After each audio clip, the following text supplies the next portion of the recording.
7 দফা দাবিতে জোলাইবাড়িতে অঙ্গনওয়াড়ি কর্মীদের বিক্ষোভ। এবার কি বড় আন্দোলনের ইঙ্গিত? জোলাইবাড়ি সিডিপিও কার্যালয়ে 7 দফা দাবিতে ডেপুটেশন ও স্মারকলিপি জমা দিলেন অঙ্গনওয়াড়ি কর্মী ও সহায়িকারা।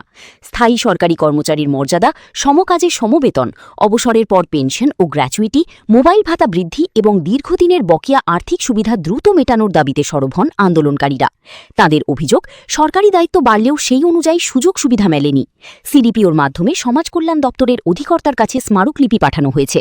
সংগঠনের হুঁশিয়ারি, দ্রুত দাবি না মানলে রাজ্য জুড়ে আরও বড় আন্দোলনে নামবেন অঙ্গনওয়াড়ি কর্মী ও সহায়িকারা। আমাদের সেন্টার চালাতে গিয়ে বিভিন্ন ইয়েতে অসুবিধার সম্মুখীন হয়, সবকিছু এখানে বিস্তারিতভাবে লেখা আছে।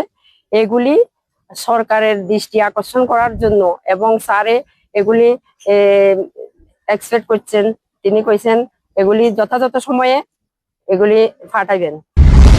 জোলাইবাড়ি থেকে Bahadur Tripura report, the news 9। GNM, BMLT or BMRIT. Admissions open for 2026-27. Address Airport Road, Nutan Nagar, Agartala. Join Vinayaka Institute of Health Sciences, where future healthcare professionals begin their journey.